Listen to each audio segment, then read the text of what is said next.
khotbah dinding ini ya dibabarkan oleh Buddha kepada Raja Bimbisara. Mungkin sebelum kita masuk ke dalam teks-teks ini, Bante mau cerita dulu latar belakang daripada khotbah dinding pada hari ini ya. Jadi disebutkan bahwa di masa Buddha Pusa ya, Buddha Pusa. Kalau kita bilang sekarang ini adalah masa Buddha Sakyamuni ya. Ada Buddha sebelumnya, kemudian ada Buddha Pusa. Ya, jadi sebelumnya lagi. Nah, di masa itu hiduplah seorang Buddha yang bernama memang Buddha Pusa. Ya, beliau tinggal di istana.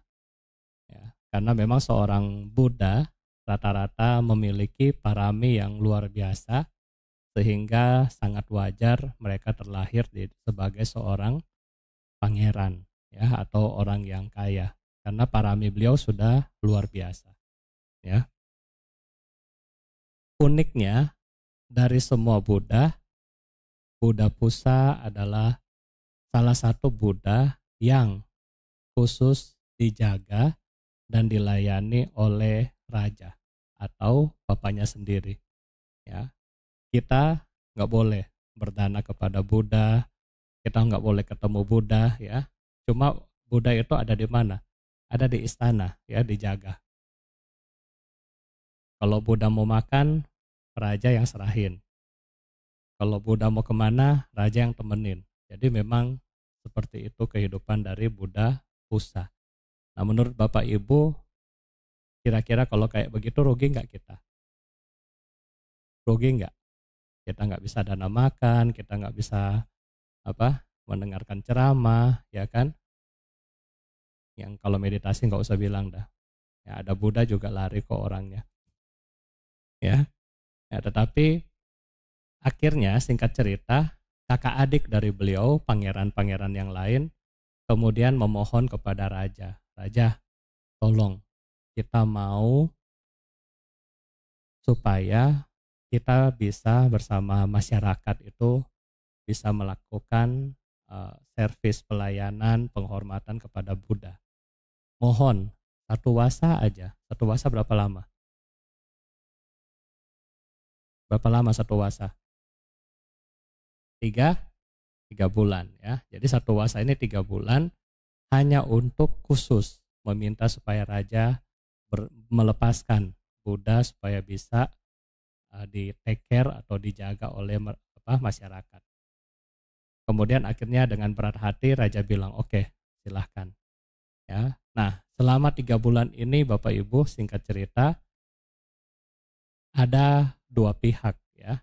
Ada pihak-pihak yang punya keyakinan untuk apa? Untuk menghormati Sang Buddha, untuk berdana untuk Buddha ya, mendengarkan dhamma dan seterusnya. Tetapi ada juga pihak-pihak yang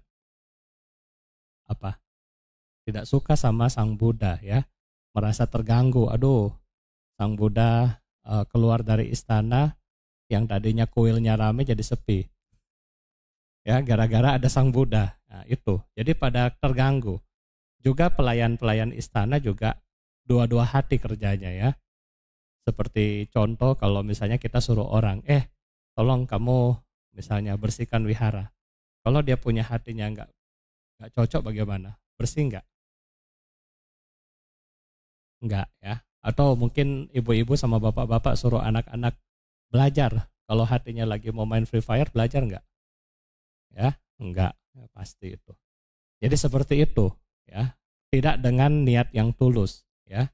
Jadi karena tidak dengan niat yang tulus, pada akhirnya ketika orang berdana tapi namanya dia tugas untuk menerima dana untuk dipersembahkan ke Buddha, apa yang terjadi?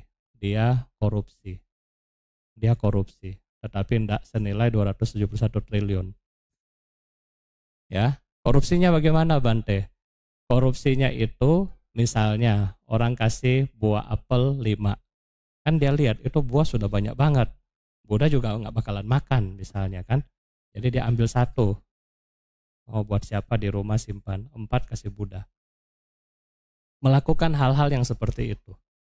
Dan singkat cerita, setelah masa wasa selesai, 3 bulan selesai, Sang Buddha kembali ke istana dan beliau memasuki parinibbana. Dan juga masa hidup dari orang-orang ini yang melayani Sang Buddha dan tidak ada juga yang tidak menghormati Sang Buddha, mereka semua juga meninggal ya, masa berganti. Mereka-mereka yang memiliki keyakinan kepada Sang Buddha melayani selama 3 bulan tadi, apa yang terjadi? Mereka semua kompak lahir di alam surga. Ya. Dan ketika Buddha Sakyamuni turun ke dunia ini, 1000 dari mereka lahir menjadi murid-murid Kassapa bersaudara. Makanya Tirokuda Sutta ini sangat dekat dengan Maghapuja. Karena 1250 biku, 1000-nya dari mana? Dari sini ceritanya ya. Kemudian yang lain dari mereka ada yang lahir sebagai Raja Bimbisara, terlahir sebagai Wisaka, yang orang kaya, dan seterusnya. Itu yang lain. Sisanya bagaimana Bapak Ibu? Sisanya mereka-mereka yang korupsi tadi, ya, lahir di mana? Mereka semua kompak lahir di neraka. Ya, Anda bayangkan, investasi 3 bulan, yang satu masuk surga, yang satu masuk neraka. Ya, bahaya enggak? Coba kita pikir ulang ya. 3 bulan yang melakukan kebaikan dengan sungguh-sungguh lahir di surga. Yang tidak melakukan lahir di neraka. Ya. Sampai mereka di neraka dalam waktu yang lama. Kemudian Buddha Pusa. Kemudian ada Buddha berikutnya. Ya. Kalau tanya nama Bante lupa. Dulu sekolahnya bukan sekolah agama ya.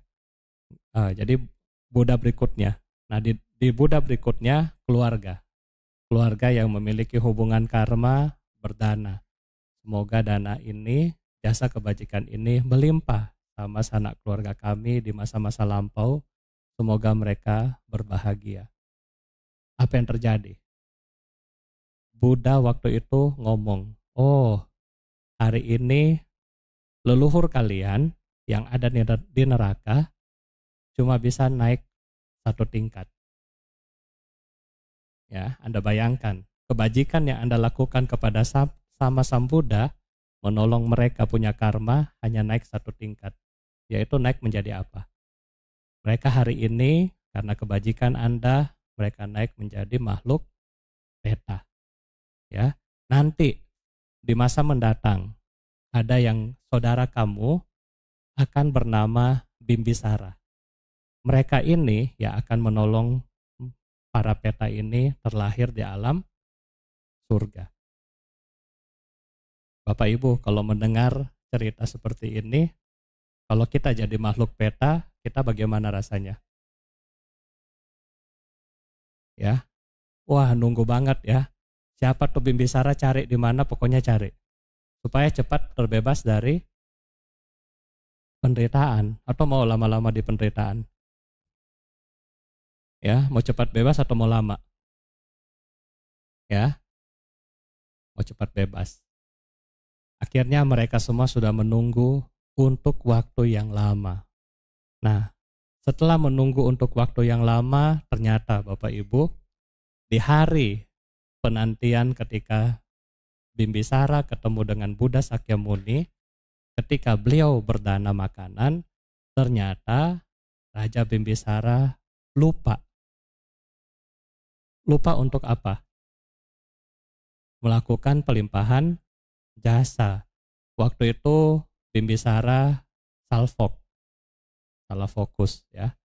Waktu dia memberikan dana makan kepada Sang Buddha, dia berpikir, nanti malam Sang Buddha mau tinggal di mana? Pada akhirnya, makhluk-makhluk yang tadi sudah berkumpul dari kehidupan-kehidupan lampau, mereka seakan-akan kena PHP. Betul nggak? Coba kalau Anda yang sudah menunggu sekian lama, ya misalnya Anda yang kerja menunggu sekian lama untuk dapat THR misalnya. Terus pas hari THR bos Anda bilang, maaf ya, omset nggak cukup. Ya, gimana perasaan kurang lebih sama dengan makhluk peta ini ya. Mereka sedih dan pada malam harinya mereka muncul di istana. Ya, berbagai macam bentuk di dalam komentar disebutkan sehingga Raja Bimbisara ketakutan. Untung Raja Bimbisara bijaksana. Besok dia bertanya kepada Sang Buddha, ya. Tetapi kalau Bapak Ibu yang punya kejadian seperti ini pasti lock out, pindah agama. Ya kan? Aduh, kok tadi habis kasih dana makan ke Bante, malam ketemu hantu. Aduh, ada yang salah tuh Bante tuh. Ya. Tetapi tidak sama Raja Bimbisara. Dia bertanya, Sang Buddha, tadi malam ada kejadian aneh. Apa itu kejadiannya? Dan Sang Buddha menjelaskan, oh, ini makhluk-makhluk yang menjadi leluhur kamu di masa lampau ya. Jadi cerita Buddha Pusa yang tadi. Apa yang mereka lakukan, apa semua Sang Buddha jelaskan di situ. Nah, makanya Bapak Ibu, kalau Anda melakukan pelimpahan jasa, ya, sungguh-sungguh, ya, sungguh-sungguh. Jangan lagi pelimpahan jasa main HP, ya, apalagi lagi pelimpahan jasa main ML, ya kan? Nanti didatangin malam-malam sama itunya. Oke, ya. Jadi yang pertama di sini adalah halaman 70 ya. Kita bahas di sutanya. Di balik dinding mereka berdiri dan menunggu. Juga di perempatan dan pertigaan jalan, mereka kembali ke rumah-rumah yang telah mereka huni. Mereka menunggu di kusen-kusen pintu, ya. Jadi hati-hati kalau yang sering duduk di belakang, bahaya dekat pintu. Kenapa Bante mereka kembali ke rumah-rumah ini? Sekarang Bante mau tes. Kira-kira Anda bisa jadi makhluk peta apa enggak? Sekarang saya mau tes. Ya, siapa yang waktu liburan kemarin jalan-jalan ke luar kota? Liburan Lebaran. Terserah kemana, ke Pematang Siantar, ke Jakarta, ke Singapura, kemana? Ada enggak? Ada jalan-jalan lah pokoknya, keluar Medan lah pokoknya, nginep di luar gitu. Ketika Anda lagi nginep di luar, siapa di sini yang bilang bahwa pintu udah kunci belum ya? Air sudah matiin belum ya? Itu ikan sudah kasih makan belum ya? Kompor sudah kasih mati belum ya? Ada enggak? Siapa? Kalau ada yang seperti itu, siap-siap. Yang kedua, banyak yang curhat. Aduh Bante, kalau saya pergi keluar kota atau pergi nginap di tempat lain, saya nggak bisa tidur. Bante tanya, kenapa nggak bisa tidur? Iya, karena lebih enak kasur di rumah. Siap-siap. Jadi hantu penunggu kasur ya. Itu bahaya ya. Kok Bante bilang begitu? Nah ini Sang Buddha bilang bahwa mereka akan kembali ke rumah-rumah mereka. Ya, makanya kalau kita tidak belajar Dhamma, ini bahaya Bapak Ibu. Ya, kita akan menjadi penunggu-penunggu itu. Jadi kalau di rumah kita ada hantu, anggap itu mantan. Ya, penghuni yang dulu. Nah, kita bisa lanjutin atau enggak? Itu dia pertanyaannya. Ya, makanya kita harus punya kekuatan untuk membebaskan diri kita dari kemelekatan itu. Ini yang poin pertama ya. Ada juga loh cerita di sini. Ada pernah dengar nggak cerita Bante jadi kutu di jubah? Pernah kan? Jadi di zaman dulu ya, sebelum hari sekarang ini jubah begitu banyak, di zaman dulu jubah itu carinya susah. Para biku di zaman dulu, mereka dapat jubah itu benar-benar dari orang yang meninggal. Jadi kalau di India, orang yang meninggal biasa dibakar kan. Jadi sebelum dibakar dililit dengan kain. Nah kain ini kemudian kalau ada dua, orang kaya dia bakar. Kalau orang yang miskin dia nggak ada duit, dia hanya taruh di tempat dekat sungai. Karena nggak mampu beli kayu bakar ya. Nanti kalau Anda mau lihat yang kayu bakar begini, lihat di Sungai Gangga. Itu ada. Kalau orang kaya, misalnya dia hitungnya begini. Kalau Bante pernah ke Sungai Gangga, kalau kita beratnya 100 kilo, kayunya mesti 110 kilo. Baru dikali berapa rupiah untuk beli kayu. Nah, kalau orang miskin, kan orang India badannya besar-besar. Dia nggak mampu beli kayu. Misalnya dia cuma bisa beli kayu 50 kilo, sedangkan dia 100, berarti cuma setengah. Nah, setelah itu dia dibakar. Badannya belum habis, tapi harus dibuang ke Sungai Gangga. Ya. Nah, jadi kalau zaman dulu yang miskin, mereka hanya diletakkan seperti itu. Saat diletakkan ini, para biku boleh mengambil. Namanya kita ambil namanya pamsukula, ya, anicca wata sankara itu, baru diambil. Kain ini diambil. Baru dijahit, dicelup warna seperti sekarang. Satu biku mendapatkan jubah dari umat yang bagus. Karena dia mendapatkan jubah, dia sayang banget sama jubahnya ya. Aduh, jubah ini sayang-sayang. Akhirnya ketika dia meninggal, apa yang terjadi? Pikirannya kemana? Ke jubah. Ya. Jadi setelah dia meninggal, biku-biku yang lain kan beresin kuti kan. Mau ngambil jubah ini, oh masih baru jubahnya, mau ambil juga.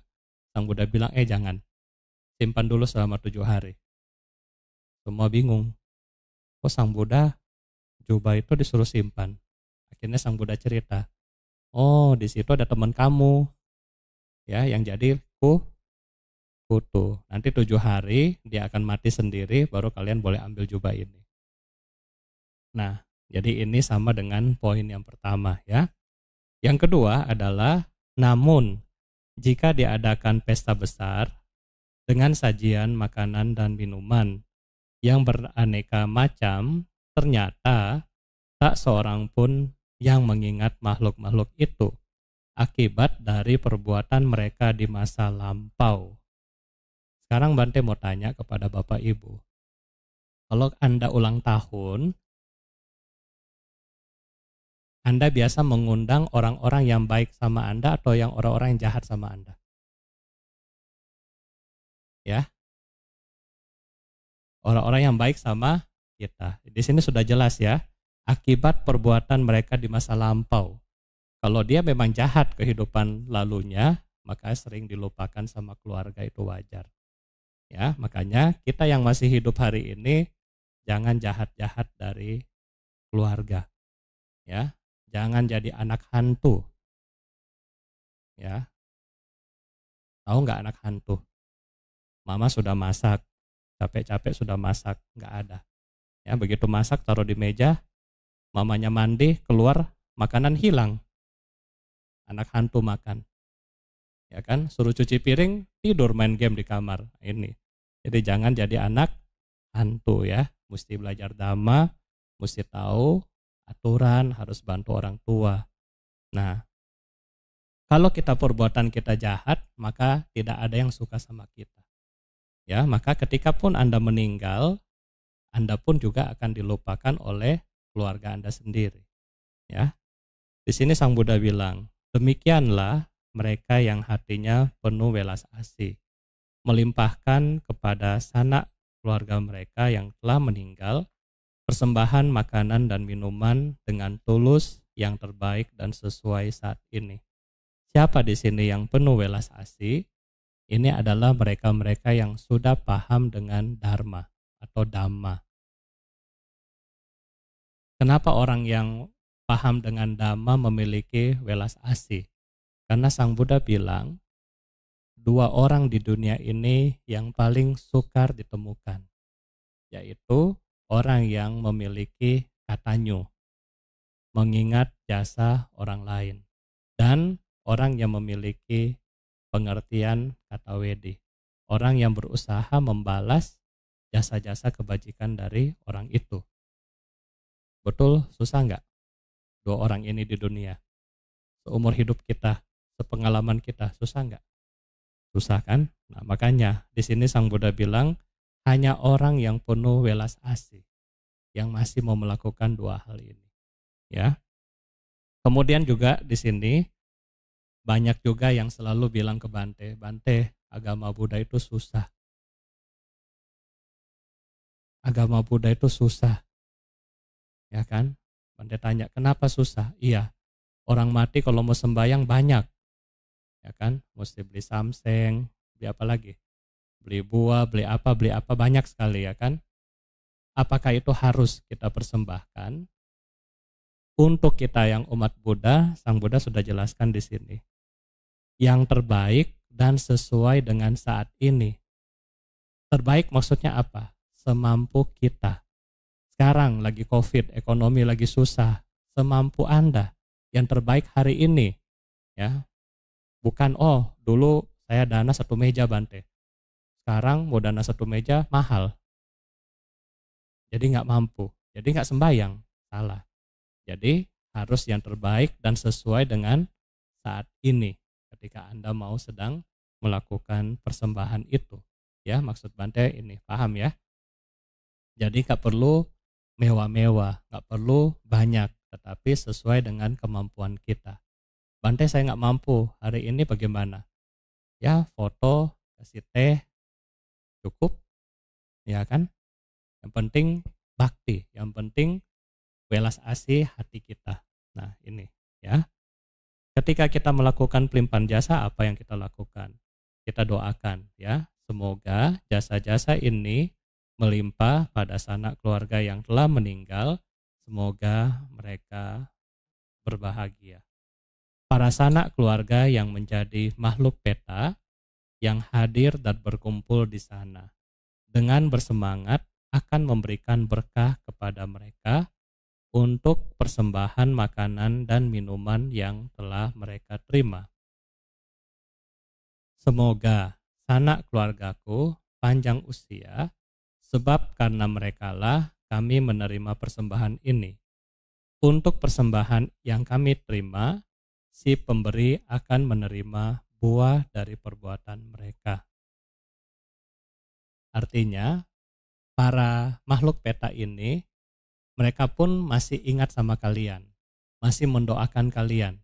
Oh, si A doakan saya, ya. Di sini disebutkan, semoga sanak keluargaku panjang usia dan seterusnya, ya.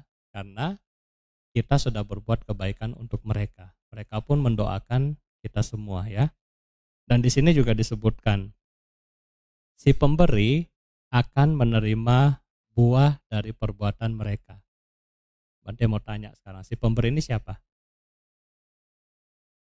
Ya, si pemberi itu Anda. Ya, jadi Anda sendiri akan menerima buah dari kebaikan yang Anda lakukan. Nah, boleh Bante kasih contoh di sini ya.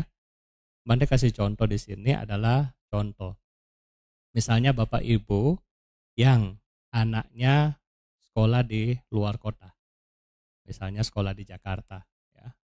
Kemudian kalau dia telepon ke Bapak Ibu, Mama, Papa, saya dapat nilai 100. Nah, kira-kira papa mamanya di Medan bagaimana?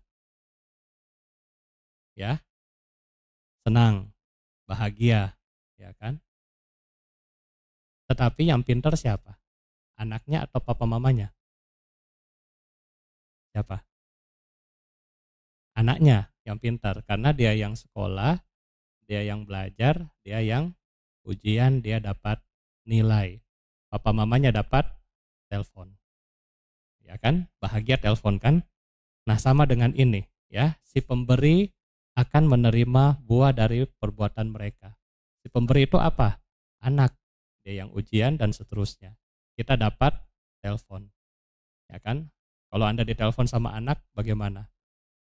Oh, semoga kamu pintar-pintar ya, hoki-hoki terus. Nah, itu sama dengan cerita ini. Oke, kita lanjut. Karena di alam peta tidak ada pertanian, perkebunan, juga tidak ada peternakan, tidak ada perdagangan, juga tidak ada pertukaran uang emas. Maka sanak keluarga yang menjadi makhluk peta hidup atas limpahan jasa dari sini. Ya, ini sudah jelas ya. Limpahan jasa itu adalah kebajikan yang kita perbuat untuk mereka. Ya. Kemarin Bante ke toko. Ternyata bukan hanya uang emas, sekarang ada skincare untuk makhluk peta. Ya, oh ini Bante lihat, oh uang emas tidak ada perdagangan dan seterusnya ya. Sekarang sudah ada skincare, handphone, kartu kredit juga ada. Tetapi Bapak Ibu, semua itu tidak digunakan di sana. Ya, itu cuma simbolis dan tidak bisa digunakan di sana karena Sang Buddha bilang tidak bisa dipakai. Ada satu cerita lucu tentang ini. Waktu Bante masih kuliah, ya waktu itu saya sama teman, dia jago tulisan Mandarin. Jadi kita sering bantu suhu di rumah duka, ya. Jadi kita sering ke rumah duka, di rumah Abu, sorry. Jadi kita sering tulis apa? Teman saya tulis apa? Bahasa Mandarin di guci itu kan. Satu ketika ada yang fresh from oven ya, baru masuk. Ya dong, fresh from oven kan, habis kremasi. Begitu masuk, selesai kita tulis, terus taruh di locker apartemen masa depan. Setelah taruh di locker, kita mau pulang. Jadi teman saya kan cek, mau kunci lockernya kan. Terus dia lihat, kok, itu ada HP. Itu tahun 2011, 2010. Kok, ini ada HP. Mau pulang HP-nya nanti hilang. Pokoknya bilang, oh jangan, taruh aja di situ. Karena kalau saya kangen sama papa, ya kan saya sekolah nih di Amerika S2. Kalau saya nanti kangen sama papa, saya bisa telepon. Oh, kita bilang, oh iya, ya udah. Tapi kita pulang lagi dong. Tapi kok kalau misalnya HP-nya hilang bagaimana?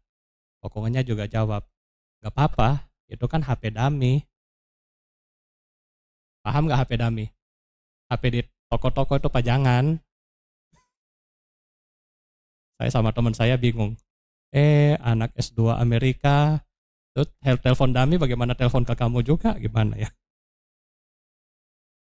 Ya, nah itulah ya. Jadi kadang-kadang kalaupun telepon beneran gimana juga. Nah, coba. Nah, bait berikutnya adalah seperti air terjun dari bukit mengalir ke bawah menuju lembah ngarai. Demikianlah persembahan yang diberikan di sini dapat berguna bagi sanak keluarga yang menjadi makhluk peta. Seperti air sungai yang meluap dapat mengalirkan airnya ke laut lepas. Demikianlah persembahan yang diberikan di sini dapat berguna bagi sanak keluarga yang menjadi makhluk peta. Maksudnya di sini kita di alam manusia ya lebih tinggi dari mereka, kita memberi kepada mereka. Makanya kadang-kadang dua bait ini nanti Bapak Ibu biasa secara simbolis di wihara ada itu tuangan air itu. Nah, jadi tuangan air itu dari mana? Dari sini ceritanya ya. Yang itu nanti kalian tuang. Nah ini. Jadi yang isi adalah kita yang berbuat baik, yang kosong saudara-saudara kita yang terlahir menjadi makhluk peta. Saat kita melakukan pelimpahan jasa, apa yang kita lakukan? Kita mengingat ya, dia banyak memberi kepada aku. Nah ini adalah si orang yang sudah meninggal ya. Dia telah bekerja untukku dan dia adalah sanak keluargaku, temanku atau kekasihku. Ya, jadi kita sambil mengenang mereka. Berikanlah persembahan untuk mereka yang telah meninggal sambil mengenang apa yang telah mereka lakukan. Ya. Lanjutnya Sang Buddha bilang, bukan tetesan air mata, bukan juga ratap tangis, bukan pula semua jenis berkabung dapat menolong mereka yang telah meninggal. Itulah yang selama ini dilakukan oleh keluarga yang ditinggalkan. Ini sudah jelas ya. Akan tetapi apabila persembahan jasa diberikan kepada sangga atas nama mereka, maka akan dapat menolong mereka dalam waktu yang lama, di masa yang akan datang maupun di masa sekarang.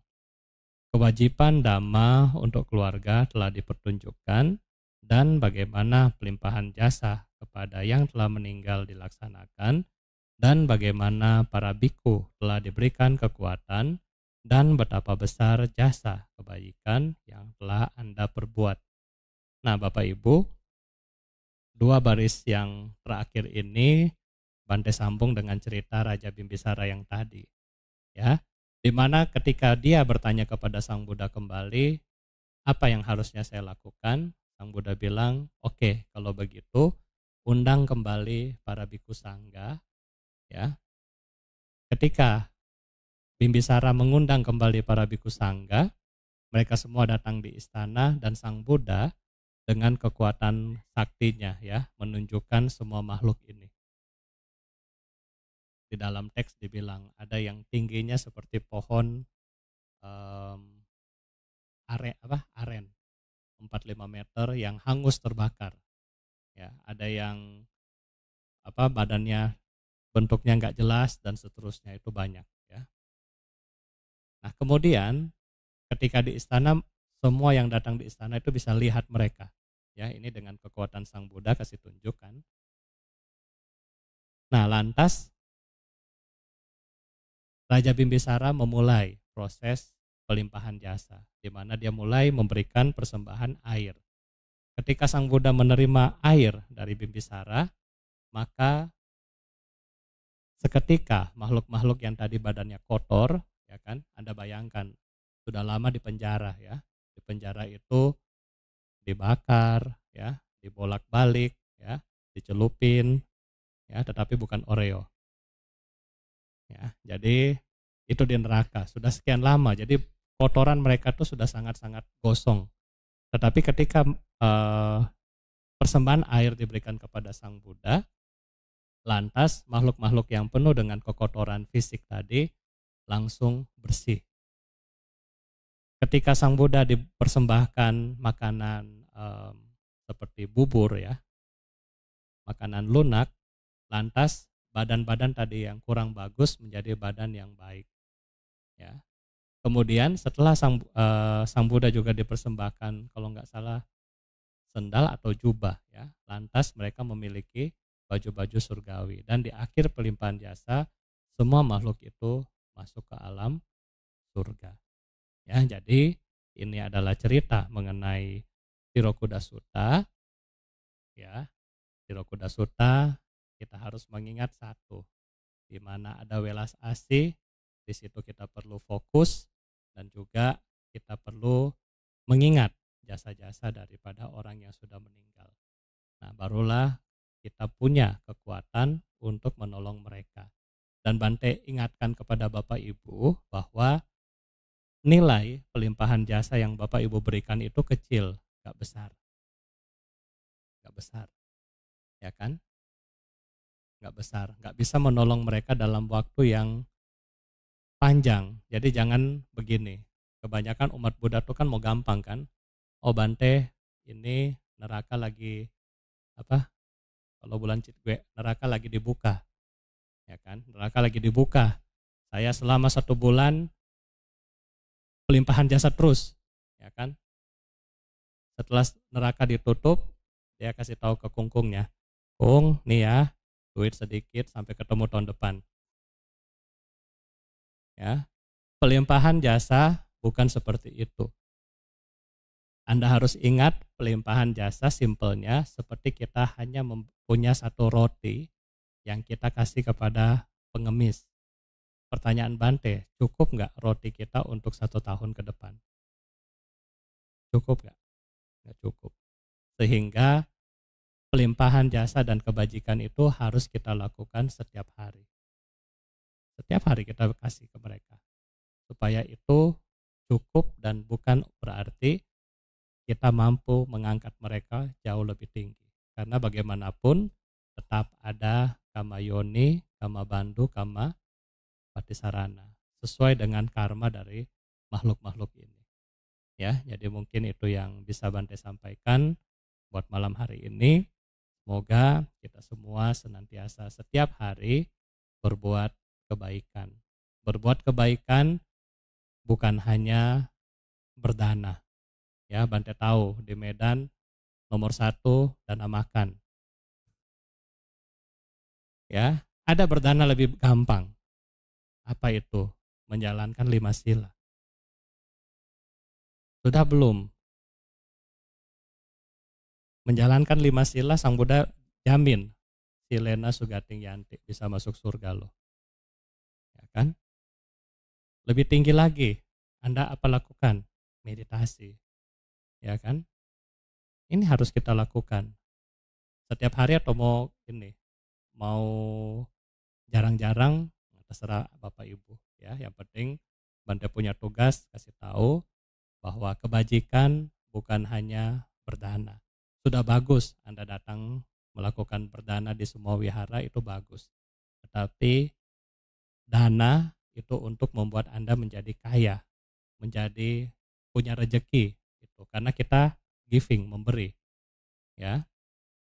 Tetapi kita harus punya pengendalian diri.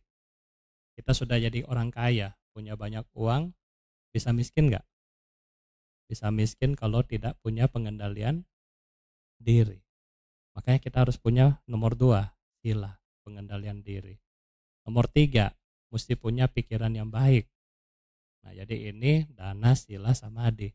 Jadi walaupun nanti Anda jadi orang kaya, Anda bisa tidur dengan enak, ya, nggak pusing, nggak punya banyak keinginan yang akan datang. Jangan jadi orang kaya, punya semua, tetapi nggak punya teman, nggak punya waktu, ya, nggak punya sahabat. Suka nggak gitu?